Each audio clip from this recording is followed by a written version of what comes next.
definitely going to look into that. So this evening we have Riki. She has spent many years in the Arctic, and she's going to tell us some stories from there, and obviously she's collected some items that we'll all get to look at, I'm sure, at the end. So thank you very much. Thank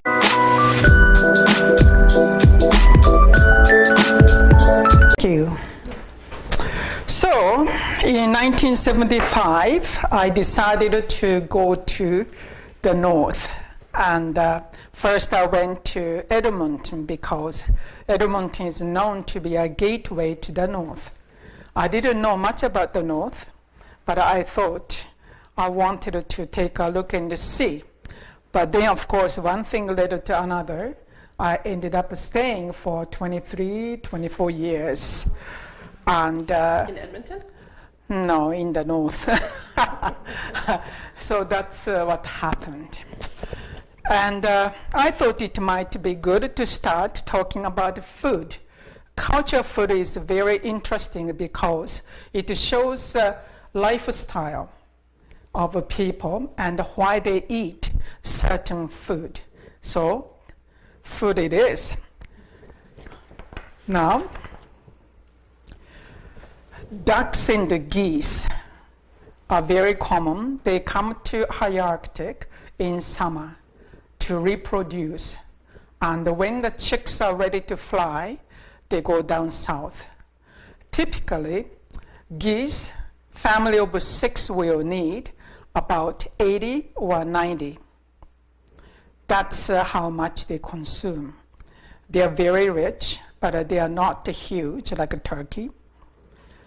And caribou is a staple. It is like a deer family, so it is lean meat and not much fat. But even if you overcook in the oven, it does not really dry out. It's still tender. Makes very good sausage. But the best one is dry meat. And in high Arctic, humidity level is very low. So cool air, midnight sun, so it makes beautiful dry meat. So they put a 2x4 and they hang all those dry meat. That's how they make dry meat. There are not many insects such as flies and mosquitoes. It's too cold for insects. So it's very safe. And next one will be muskox. I think muskox would be similar to beef, very dark, very rich, and not much fat except on the skin, but even still, it's really not fatty. Muskox hide is called kiviut, and it is very expensive.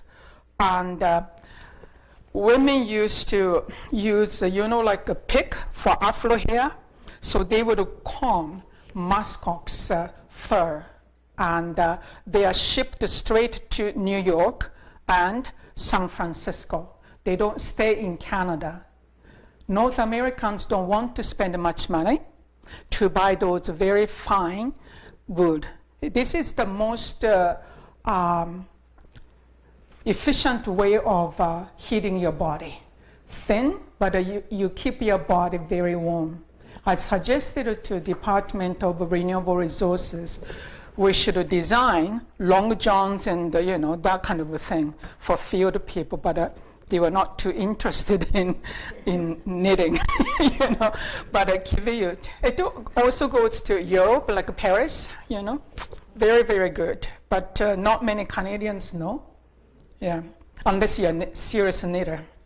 Next one is a polar bear. Polar bear meat is okay. I think it tasted like pork chop with a bit of salt flavor, like an ocean taste. The reason why Inuit people do not eat polar bear meat is it is not nutritious compared to other meat. Now, next one is Arctic hare. So that would be rabbit, right? Except that they have long legs, and so they could jump high. Now the taste is lean. Of course, lots of exercise. It's cold, so it's a lean meat. It's okay. Now the fur from Arctic hare is often used for babies, like a parka and mitts, and I brought something there you can touch. It's very soft.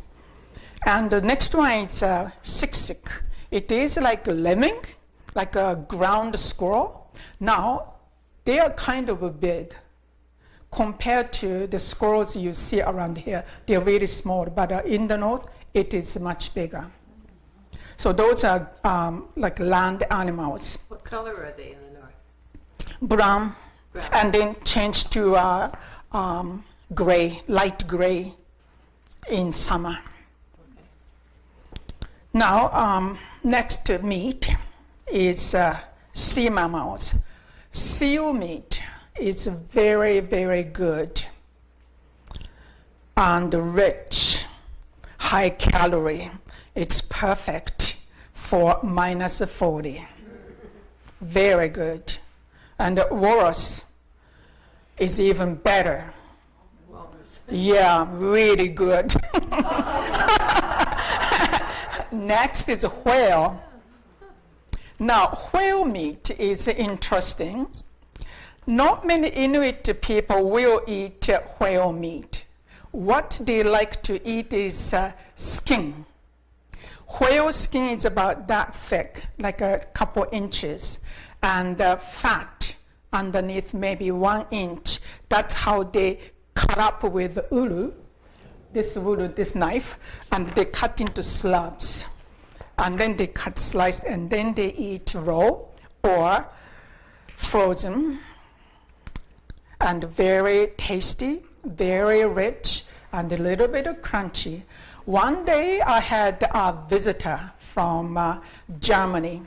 He came to my office and said he was doing a study on Inuit people, why they have Vision 2020. And why is it? And they were, in the university, they were doing a study, and they never understood because it is dark, many months. Inuit people do not eat fruit or vegetables.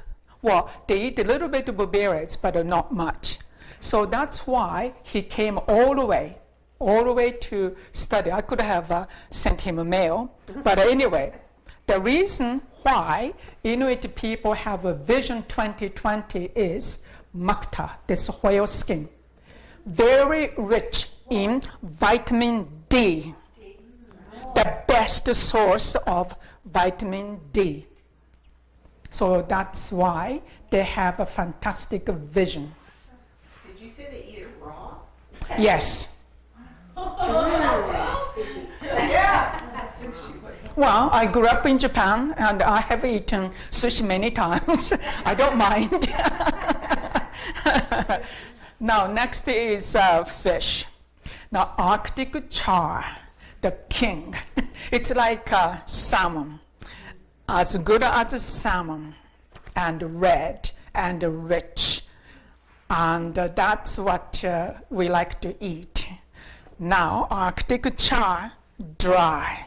Very tasty and dry on the surface and moist inside, so it's crunchy, very tasty.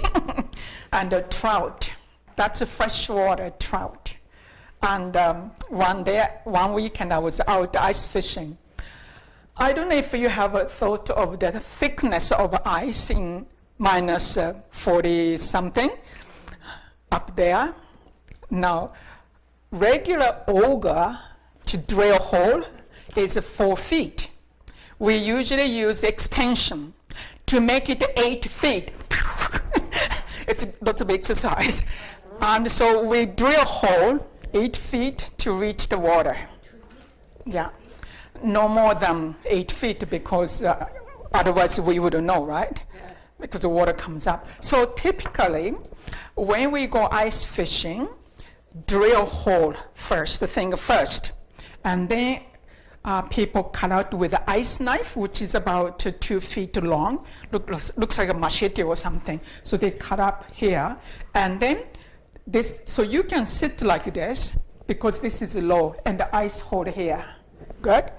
And then we sit around and the Coleman stove there in case we want to make a bannock, which is like a bread. And then we put a tent, and on this platform where we sit, that's where we sleep at night.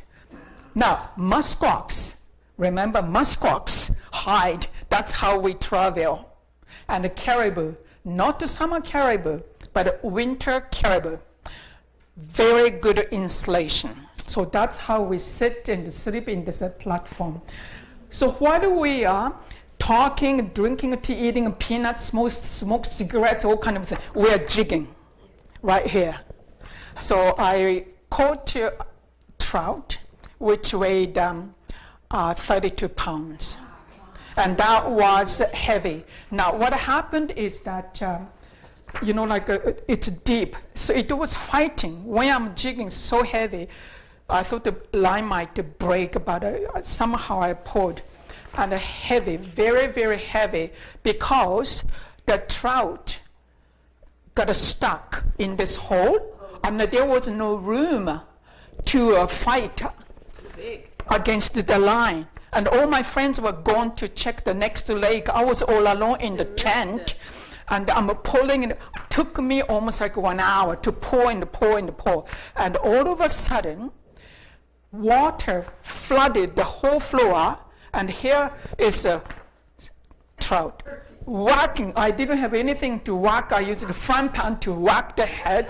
I was just exhausted and a bloody mess because I whacked my finger and everything, and I just hold fish outside. And later on, my friends came back from, checking the next lake, and they was shocked, and right away they started drilling a hole nearby. Yeah.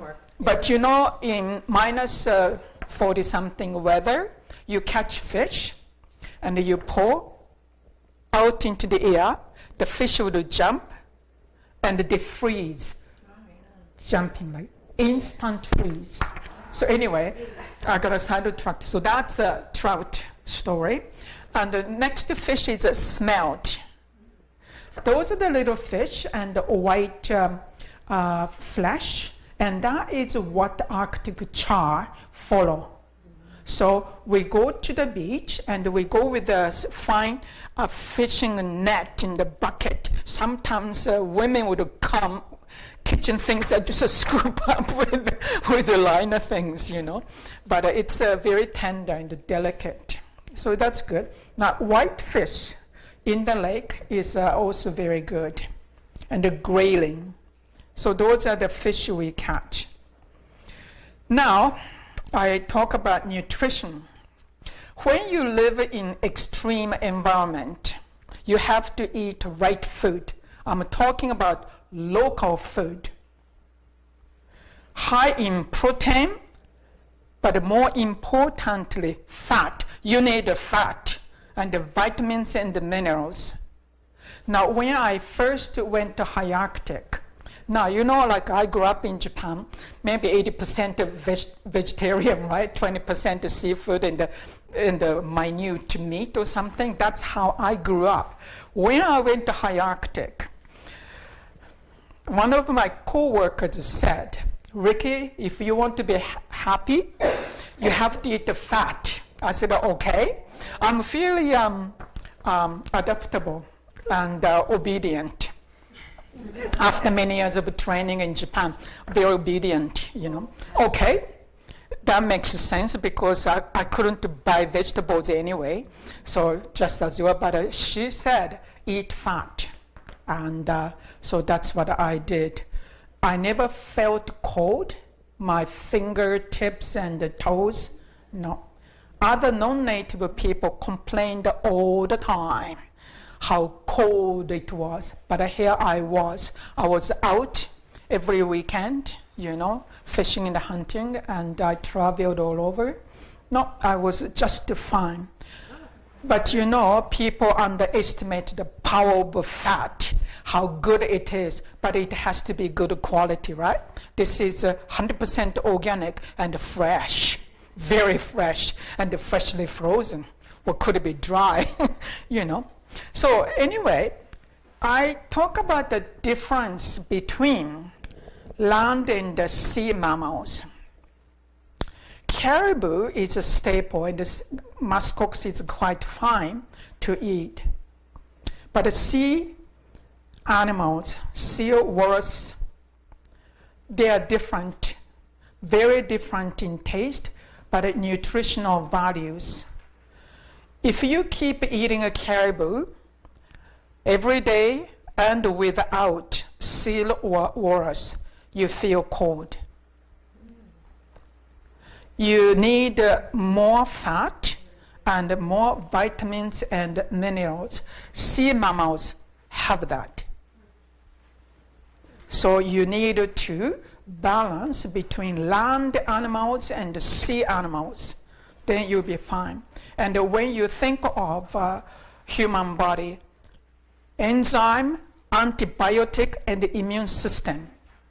And why is it that Inuit people live with good health and hard work from fishing and hunting and carrying heavy load of meat and fish? It's not easy, It's heavy.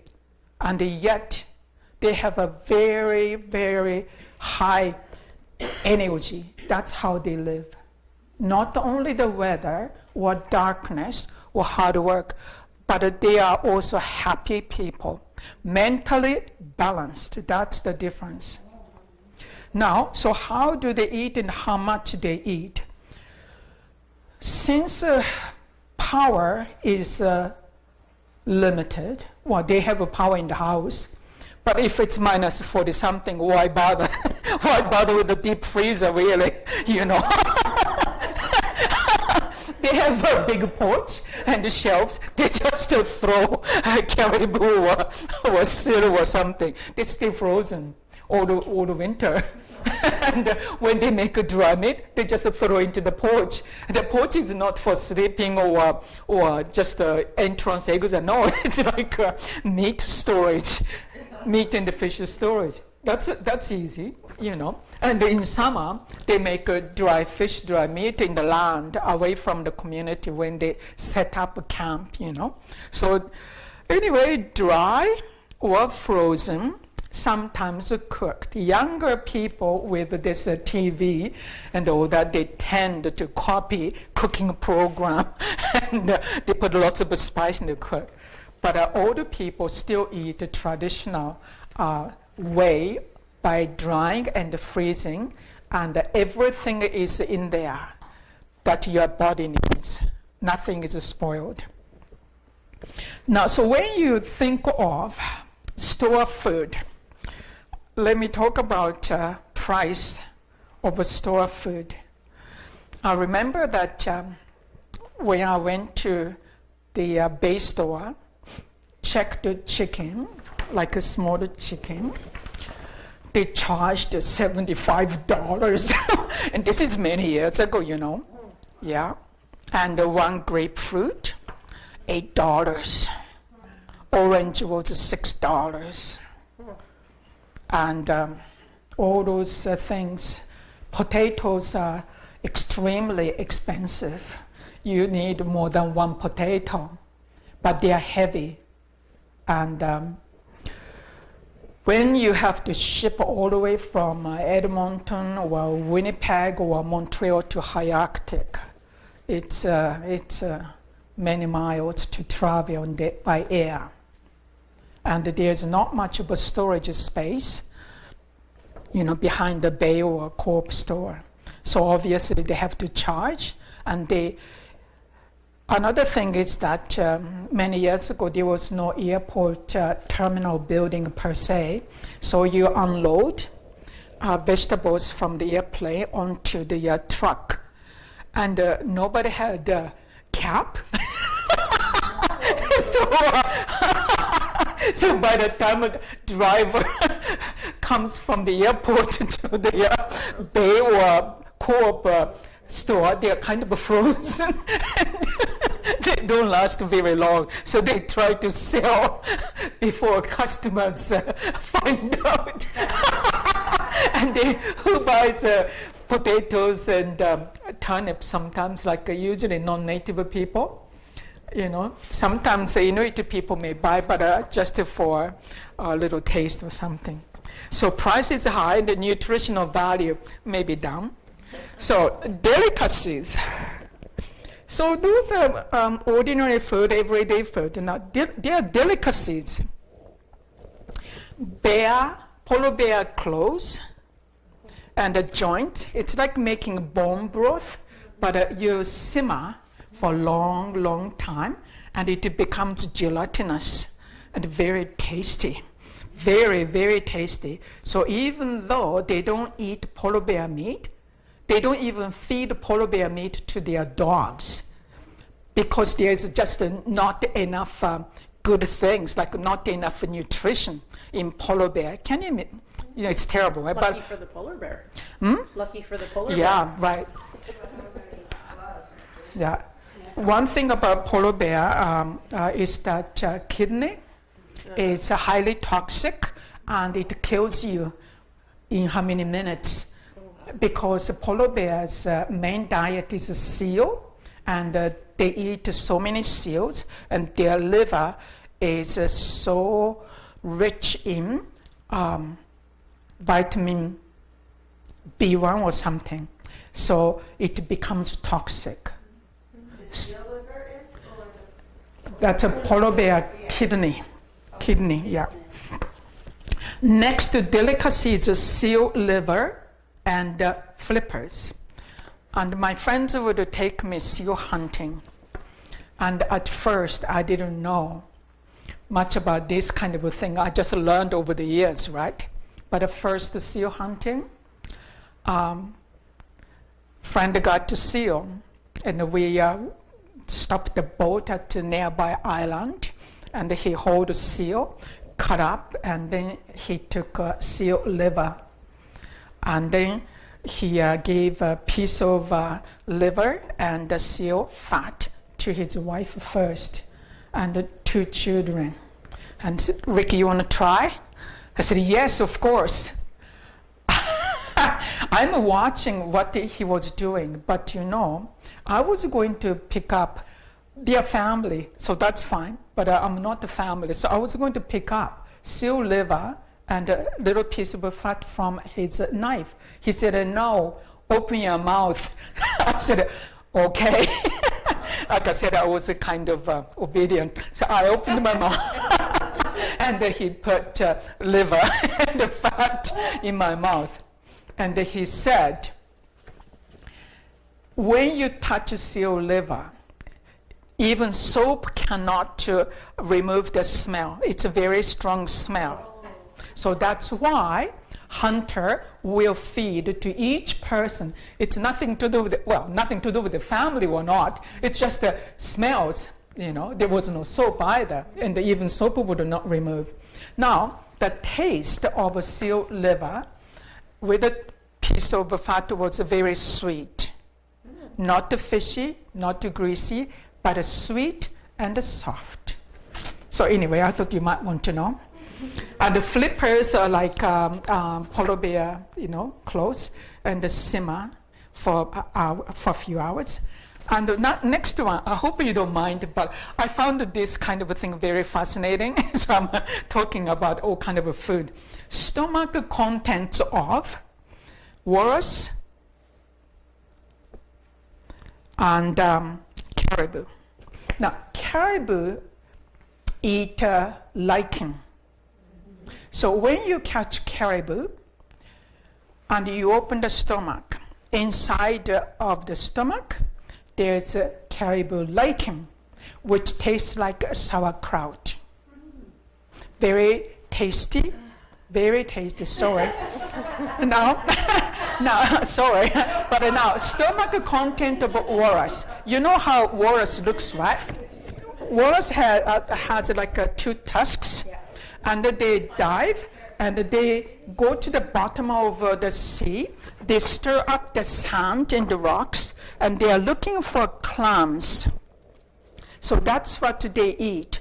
They eat clams like shells, the whole thing, like clams.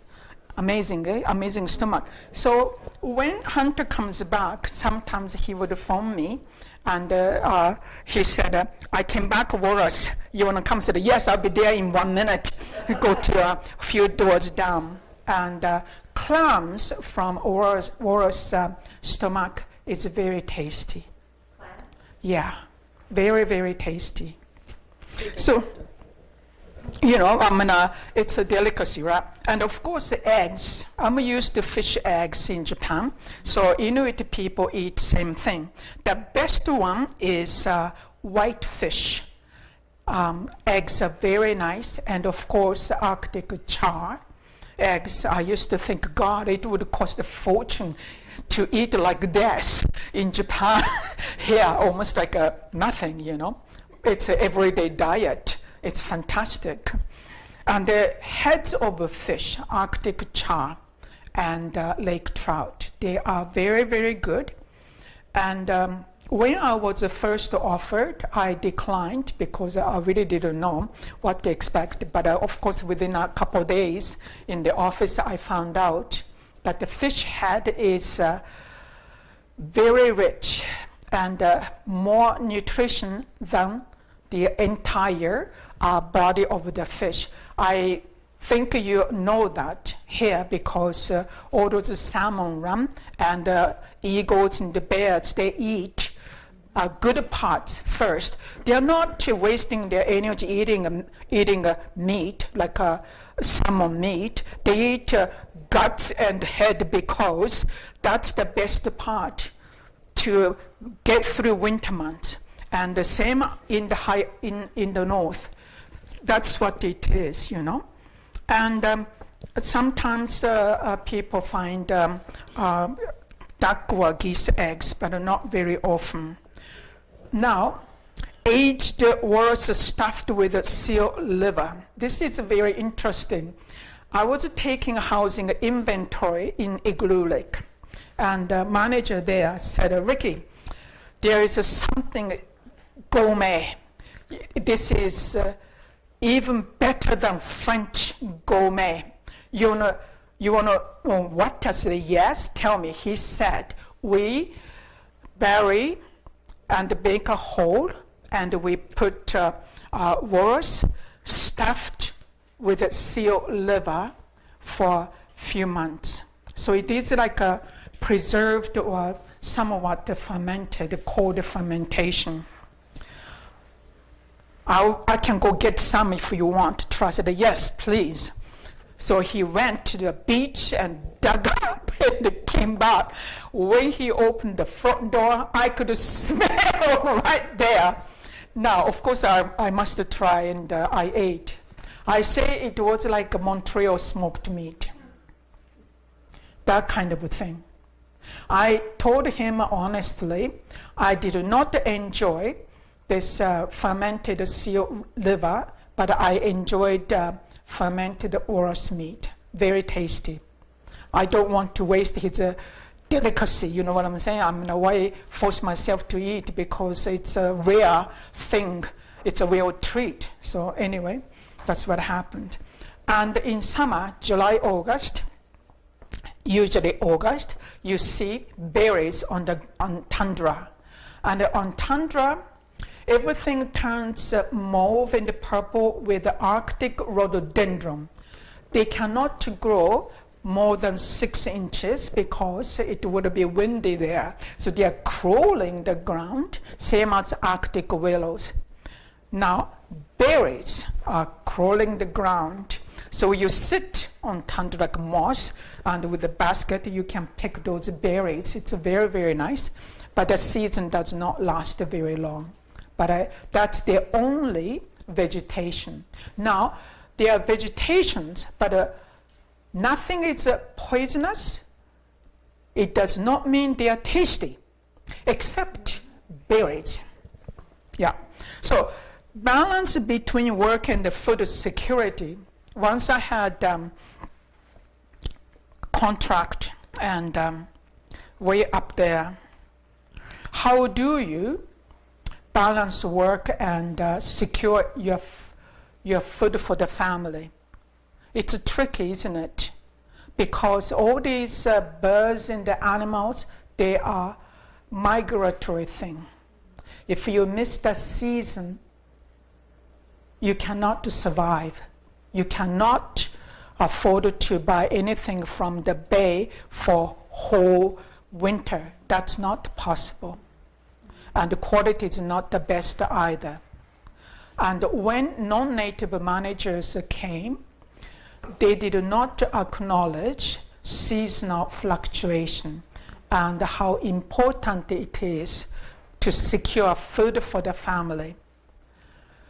And if the manager says no, people quit. So you have to sort of think about their point of view. And I said to the maintenance crew, we have 3 shifts from now on until geese season is over. And you work in 2 shifts so that you get 4 days off, 3 days work, so that everybody taking a turn, they can come back with enough geese to get through a winter.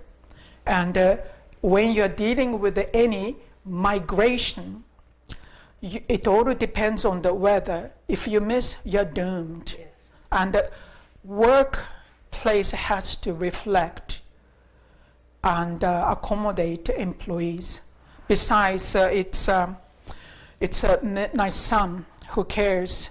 Everybody's out playing maybe 2 in the morning like children, you know, and sleeping when they get tired. And I told, I got on the community radio and said, from now on, you're going to get water or sewage pump out until 10 o'clock, starting from 6, because employees have to go hunting. And if you don't like it, you can phone me, and I could put your name to somewhat reasonable time. But they understood, you know, because they're all local people. They know the importance. Do the people hunt for their specific families, or is it like a village or a town hunt? They hunt for the family, and they also hunt for the how do you call it, old people? Elders. And sometimes husbands could be out working in different community. And the women are very good hunters, but they have children and all kind of situation. So they know family situations in the community, so they always go get more geese to provide for others who may not, you know. So when you think of this hard physical work and dealing with darkness, and the midnight sun is also, you know, like your body keeps going because your body is reacting to sun. Sun is right there.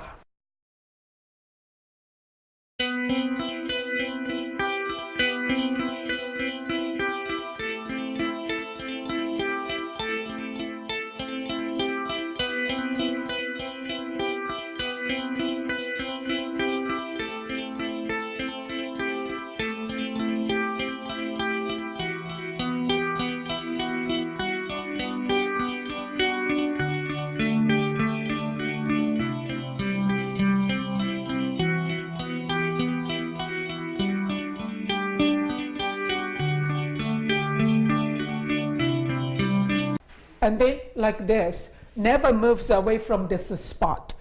All the summer, you see sun in the same spot. And then you're burning energy in summer because that's what your body is doing, reacting to sun. That's why you have to maintain your high energy, whether it's in summer with the midnight sun or darkness, and the physical work. So there you go.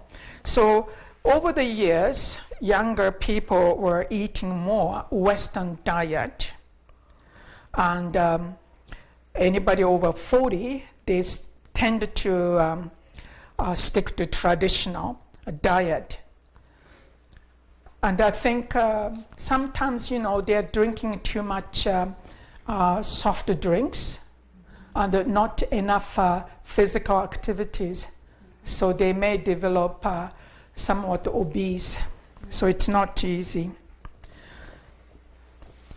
And when you think of mental and physical well-being of non-native people, it's kind of hard for them, because especially, they don't participate in fishing or hunting, not much.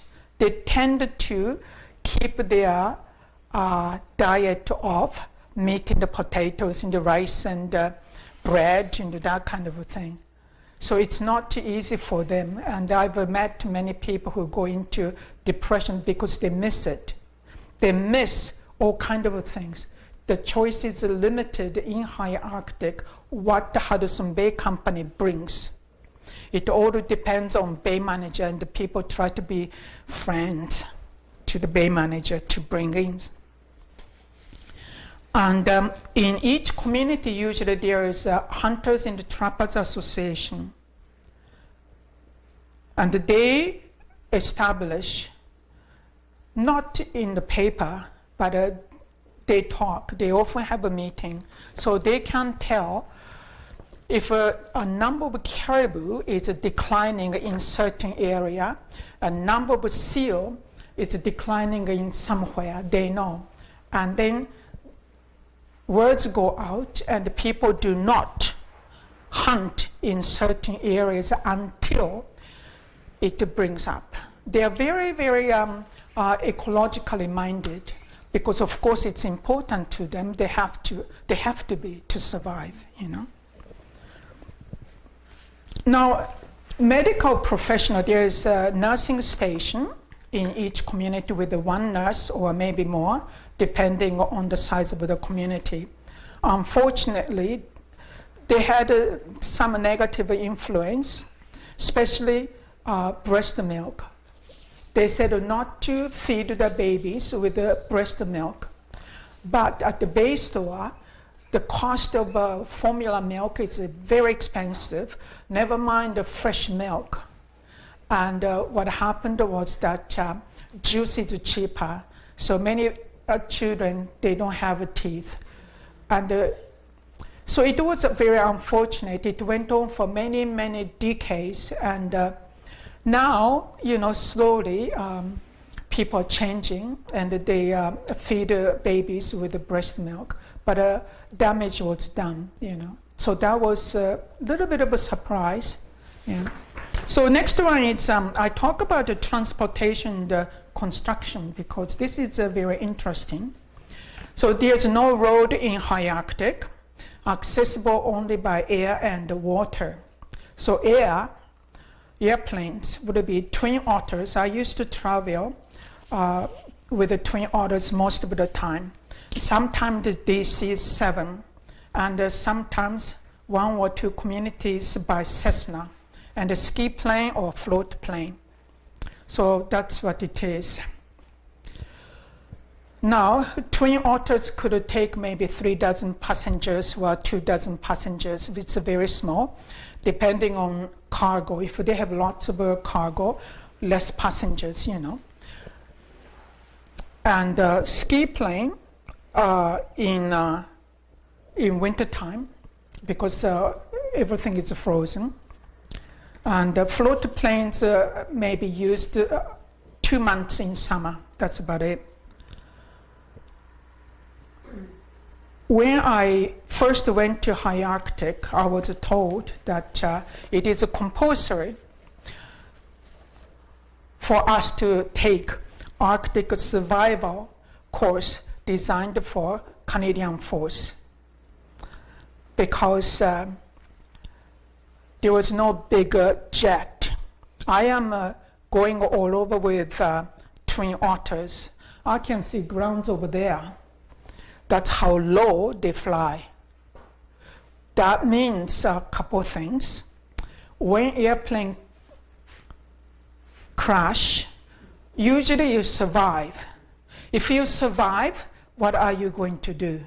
If you're flying with a jet, probably you die.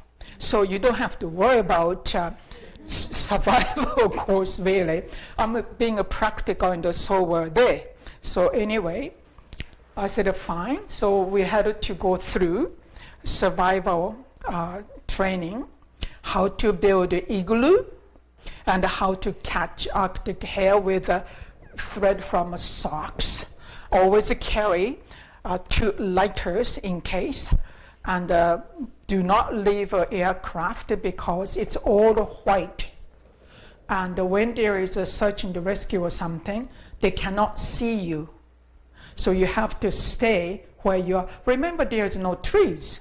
So you cannot even make a cover. So you have to find all those chairs or something to lay them on the ice so that there's a little bit of a color, and search and rescue can see you.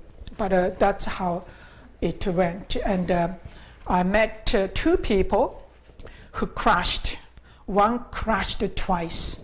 And he is a retired RCMP officer, and he was one of the directors in the housing corporation where I was working. He crashed twice. But, he and a fellow officer, they walked to the next community. They knew. They could read the ice because they have been there for many years. But for us, we're just newbies.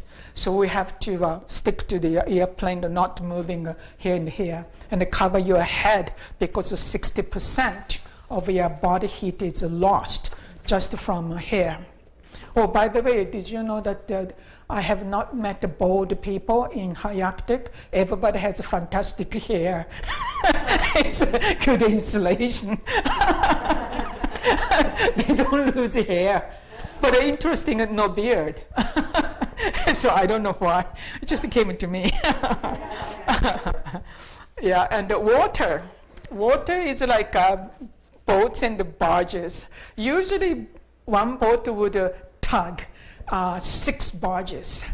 And inside of 1,500 seats, they have a diesel and gas for the car and furnace oil, right? Everything.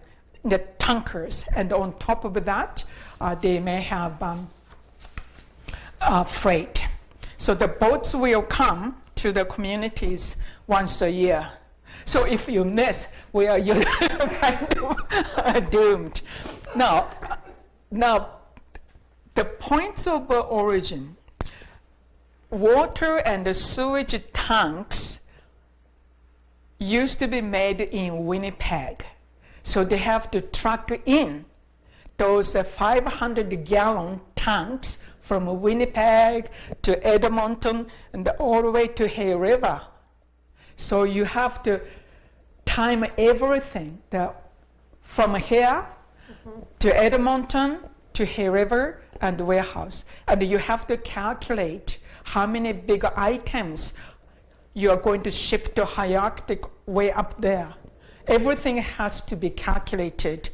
The weight and the volume. The furniture, trucks, backhoe, Christmas trees, and everything. Once a year. Smaller items, it's not too bad for small items, but if you want to bring trucks or boats or water tanks, they are big. And lumber, look at the culverts, about this culverts in how many feet long. They have to be into Hay River Terminal in April. And then boat and the barges will leave Hay River. In May, they start going Mackenzie River, up and up. And then they started dropping off in those communities.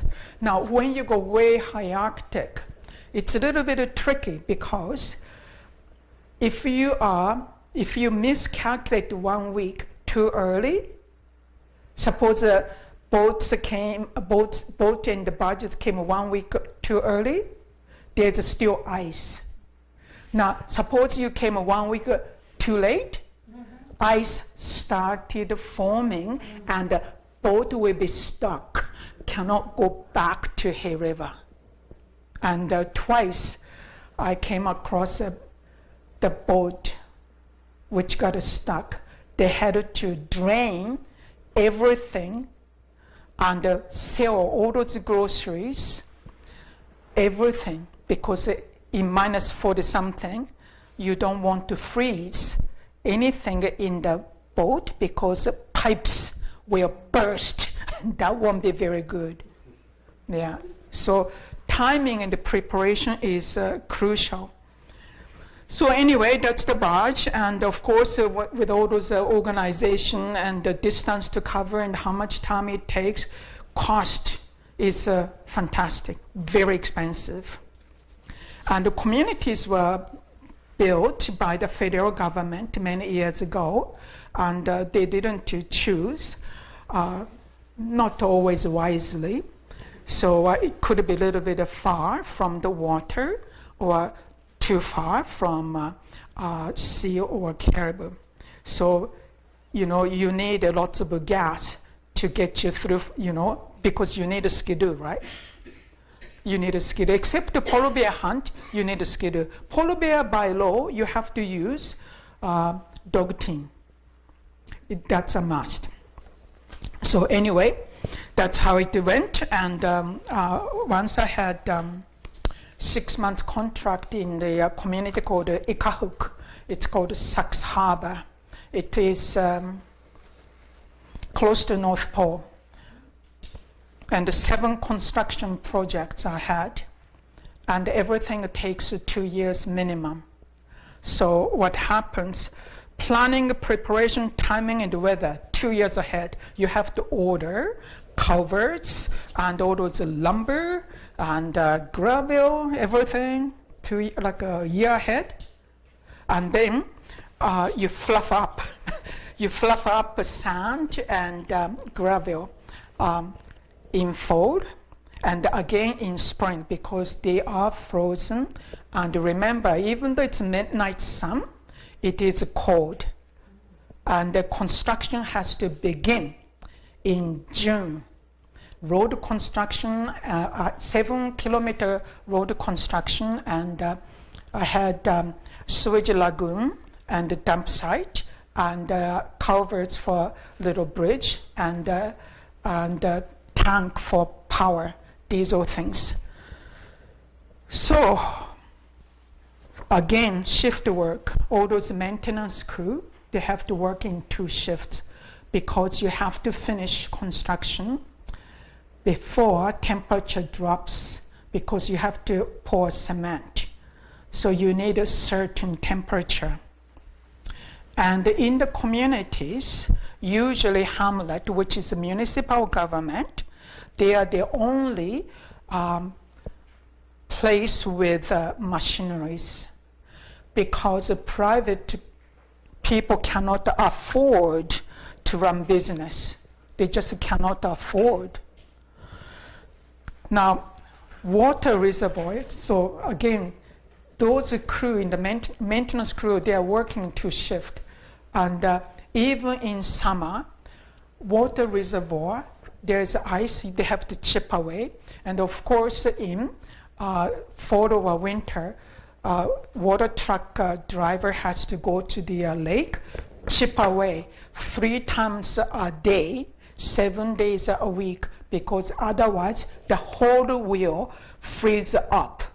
So to pump into water truck, it has to be kept open, just like a seal hole, I guess, air hole. Now, my furnace had a 2 weeks holiday in August. 50 weeks, furnace runs. So that's what it is. So you know how important furnace oil is. And this is a serious business, how to plan and organize your barge orders. It's not just the groceries, everything. You have to be very, very diligent to check 10 times. You cannot miss. That's what it is. How is the time? Are you getting tired in the board? I don't want to keep. So shall I talk a little bit more about the land in the government and the people in the community things? Sure. Yeah, you okay with that? Yeah. You can stop me if you get bored. And now I want to talk about land. Now, in high Arctic, actually all over in the Northwest Territories, the land is vast, so big and beautiful. Now, so rich in gas and oil and gold and silver and copper and diamonds. Now, when the diamonds were discovered, I went to the meeting because I had a phone call from a few people. And I said, yeah, I will be going to the meeting. And you know, diamond company De Beer from South Africa came to Yellowknife because I don't know if you know, diamonds are not really expensive, but it is highly controlled. And that's why it is expensive. They don't want all those people in the north having diamonds. No. They want to buy everything so that they can control the market. So here they come. Lots of people from Europe came and South Africa, De Beer, and all those people coming, checking what's going on. Now, for all those decades, there was not much benefit, so little benefit for Inuit people, all the native people. When they found the copper and silver and the gold, no, they left. And I'm not talking about employment. There was no profit sharing, except diamonds. They got lawyers, and they secured the percentage profit. And also, they got one of the conditions is that it's quite ugly. And when the temperature is low, soils and the lichen and everything, they just do not recover very well. Takes forever. It lasts many decades, if not centuries. And the people wanted to make sure after the diamonds are done, that land will be restored to the best of their ability and inspected by the local native organizations. So I was very pleased. And I thought it was a shame because, you know, for all those decades, many people came from Europe and the States, and they benefited gold and everything, but the benefit was not shared. No. So that's a good thing. So who owns the land? This is interesting because mainly three. Department of Indian Northern Affairs, mainly. Little properties by Roman Catholic, and a little bit by Hudson Bay Company. Nobody can own the land in high Arctic. I had to go through all those channels, and I got the land for my cabin from Indian Northern Affairs.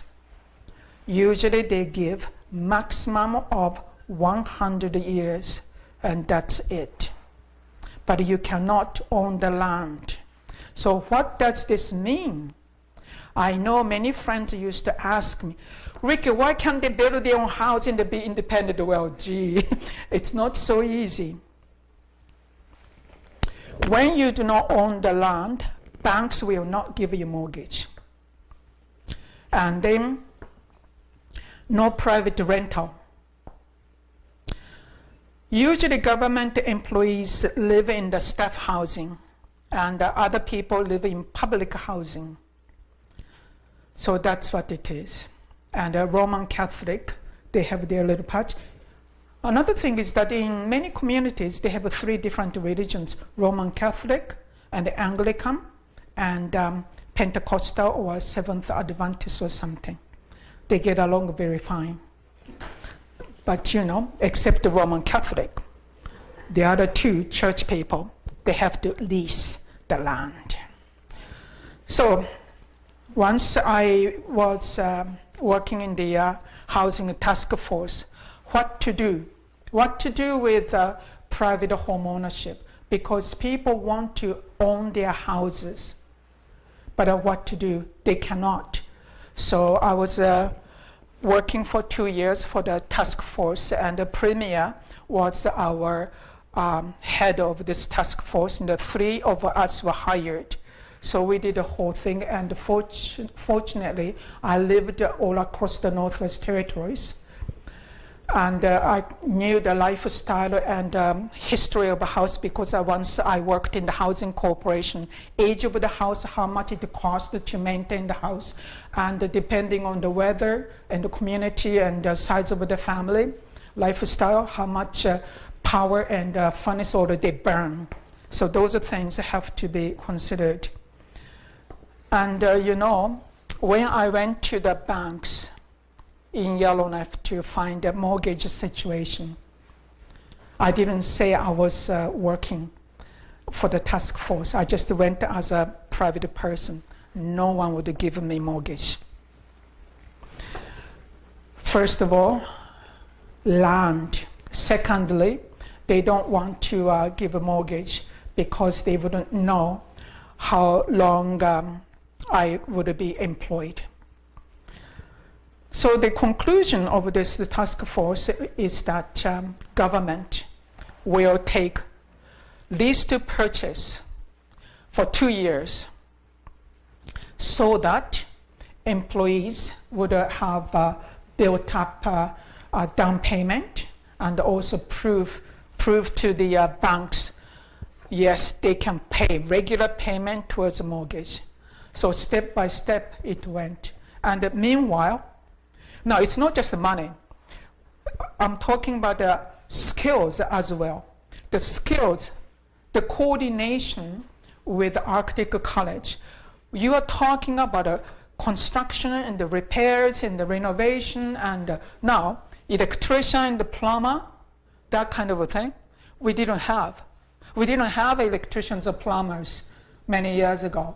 So Arctic College had to set up for tradespeople, carpenter, electrician, the plumber. Everything has to be organized so that it's not so much stress for people to be a homeowner. And remember, no road to high Arctic. All those people had to be flown in to inspect the electrical wiring and the plumbing, all those things. So it's interesting, but you appreciate why I'm saying this. It's easy here. This is easy life. You can go to the stores and buy. You can get electrician and plumber, but up there, it's not accessible or available. Takes tremendous discipline if you want to be a homeowner, because you have to pay attention, fix before it goes out of whack, Now, in the government, I tell you, I'm getting there. I want to tell you about a customer adoption. I'm talking about the government programs now. Customer adoption is a very interesting thing that came from Department of Justice. It's unique because over the years I met the people who were adopted and didn't know their parents. In high Arctic, in Inuit communities especially, they adopt, and it's very open. When I go visit, they say, "Oh, Riki, this is my adopted son." And then young people say, "Oh, Riki, this is my biological mother or my adopted mother or something." I have something like in so-and-so community. It's very open because it is one of the traditions amongst the Inuit people. Sometimes you want to adopt because you like babies and maybe you have 2 daughters and no sons. It's very, very open and it's called custom adoption. There's no secret. Yeah, I like that because when I met people who were, my friends actually adopted, they had a hard time to find their biological parents, but not in high Arctic. And the language, this is before Nunavut government, Nunavut was formed. There were 11 official languages in the north. And in the legislature, all those interpreters, translators, made all those decisions and discussion available to all MLAs and ministers because they were Aboriginal people. And the people needed to know what's going on in the government. People are very serious about politics, and interestingly, how do you call it? Voters turnout, the highest in Canada. And in community, Kugluktuk, I lived, they ran out of ballot papers, 7 short. They had to fly in and then bring back. So the result was slightly delayed. Yeah, they are very serious whom to vote for. Very serious people.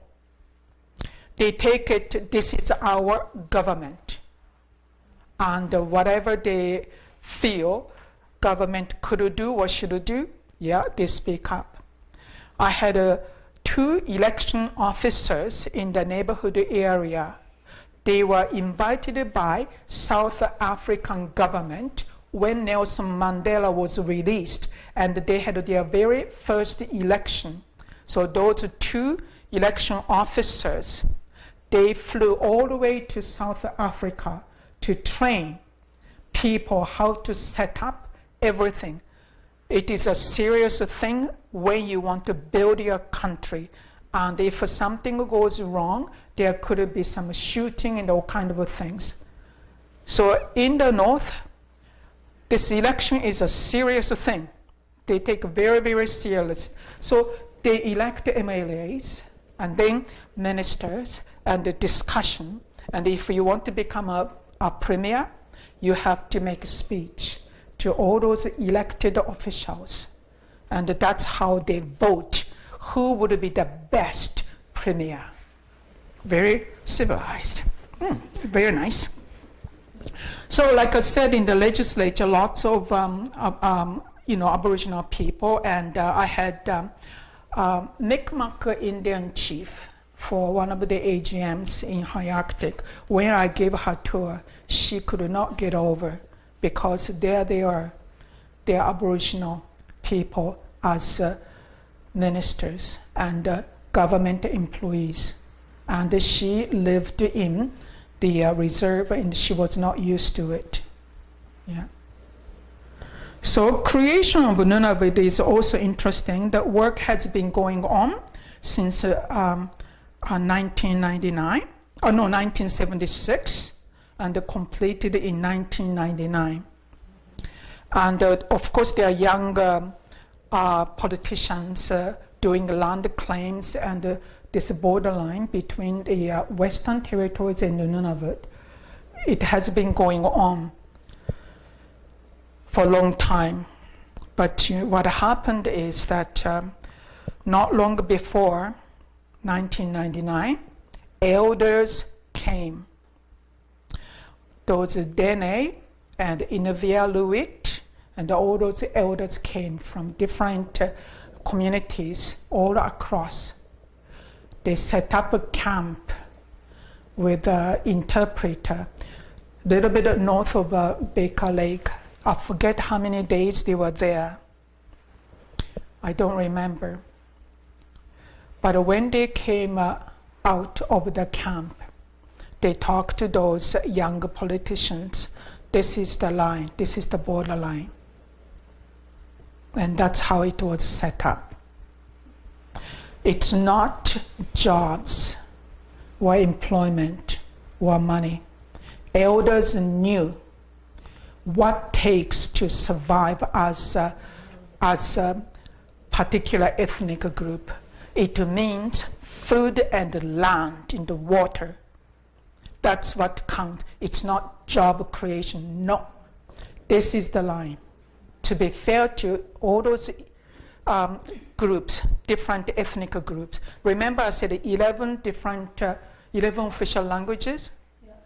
It's not easy, you know, but the elders know the best for future generation, not quick fix. So anyway, current population in Nunavut is 38,000 people.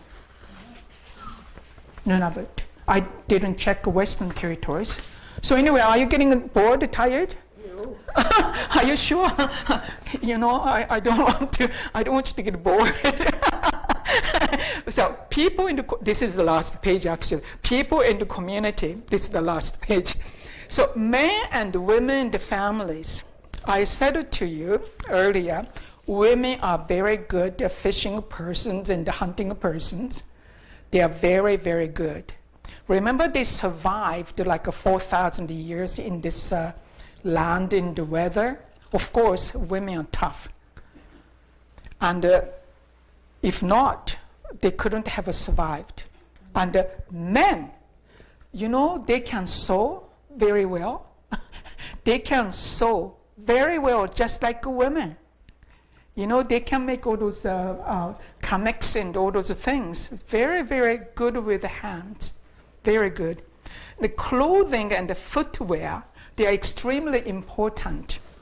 So when I was new, they said, my coworkers said, Riki, if you don't want to be cold, you have to get proper wear.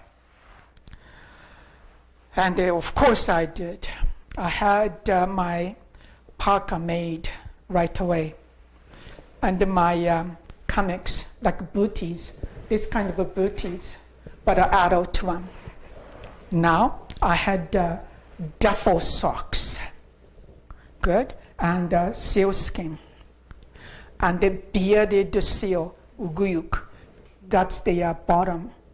On top of that, I had polar bear skin slippers. My toes never froze. My parka, it's good for minus whatever. It cost a lot of money, but I didn't care. I wanted to go out. I wanted to go fishing and hunting. And then it is I counted my blessing all the time. Here, I had very interesting jobs. I could go fishing every day after work. I could go fishing and boating and hunting in the weekends. Where can I get a job like that kind of thing?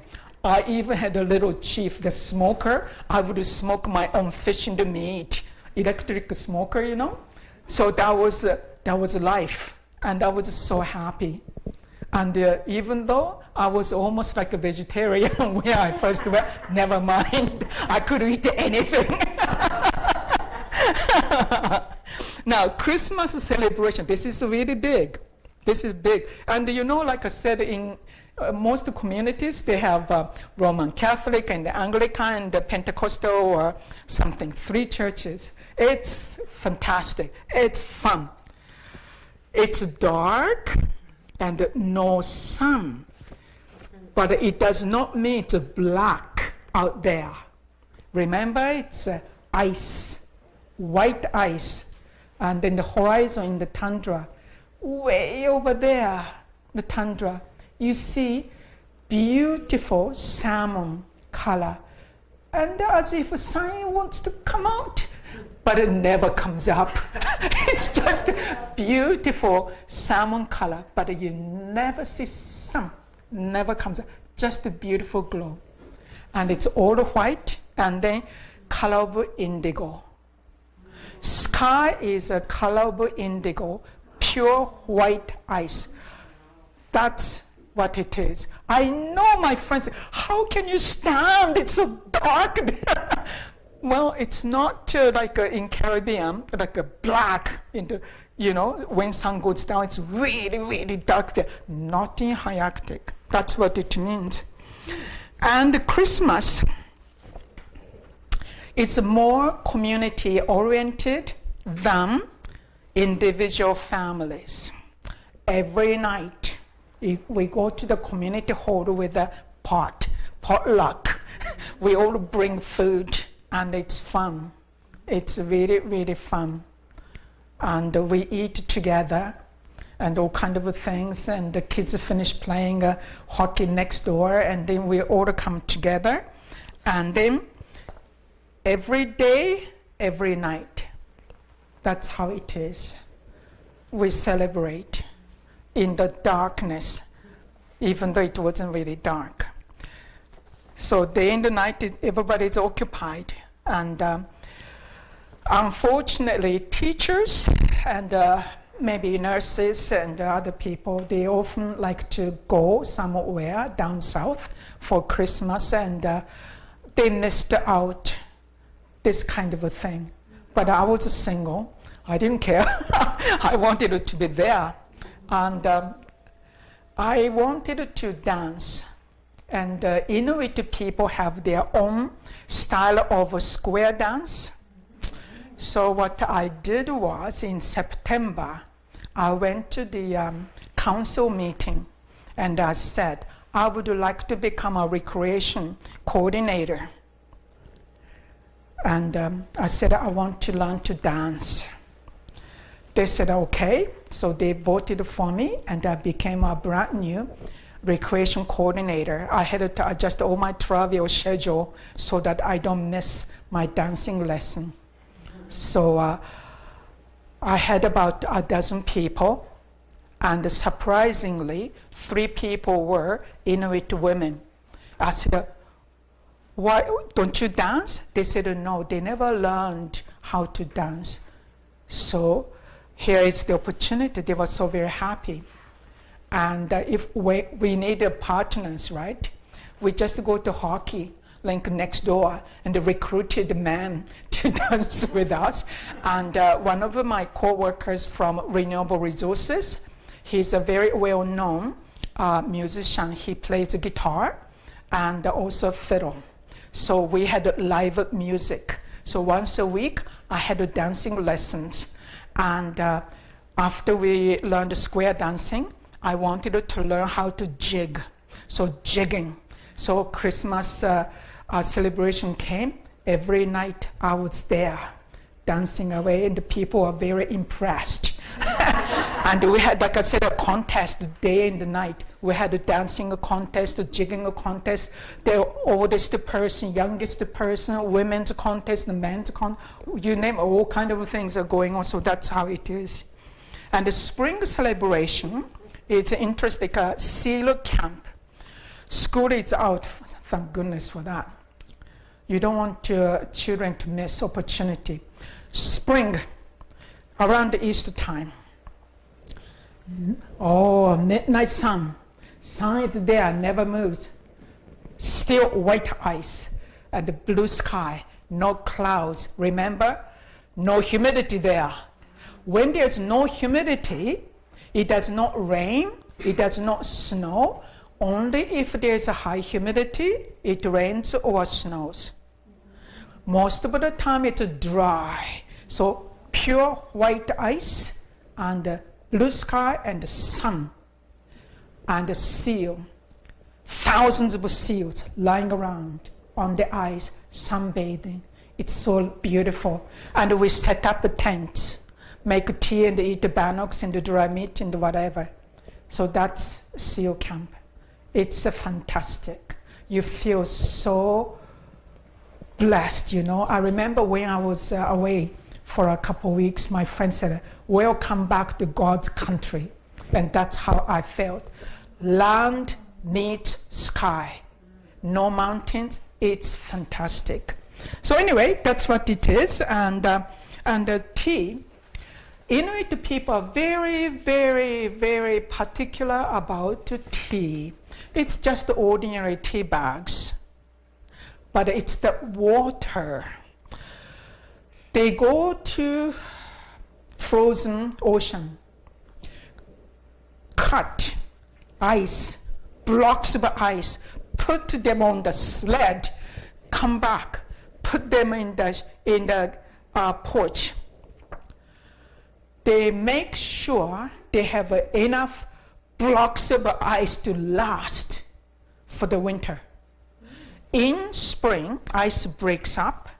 Then there's all those thin ice. They are still good. So they collect all those ice in the bucket. The difference is you taste tea. It's very good. So for tea, they do not use tap water. Yeah, so the last thing is non-native people in the communities, usually 2 RCMP officers, 2 public nurses, 1 social worker, and some teachers, and hotel owners, and some government employees. And also, non-government people will be Roman Catholic, Anglican, and Pentecostal, and hotel owners. And non-native people do not usually participate in Christmas celebration or spring seal camp. Usually they are working or maybe not too interested. But my experience has been quite extraordinary. I had a wonderful time. Anyway, this concludes my talk.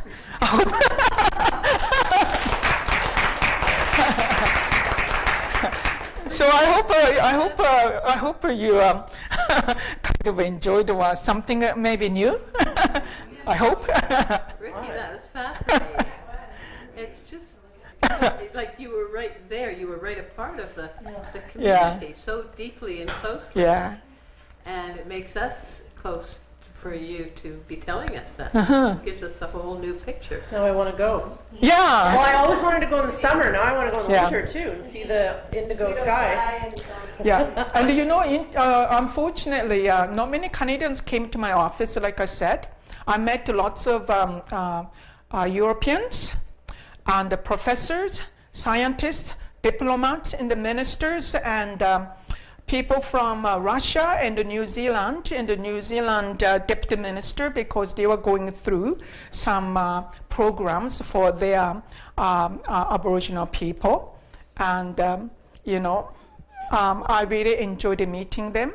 And it is too bad that it costs a lot of money, and the people prefer to go somewhere for holiday.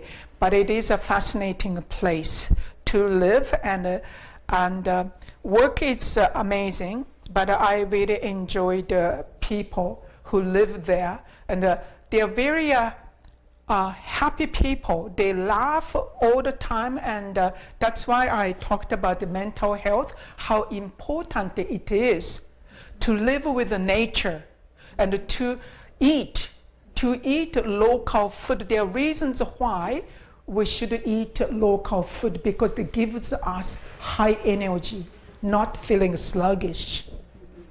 Yeah, and anyway, I brought you a few things, and take a look, and I could explain if you like. Do they kneel like that? Yes. They squat and they like sit on the floor. This is something I like because in Japan I sat on the floor. So basically it's, you know. Oh, yeah. Oh, wow.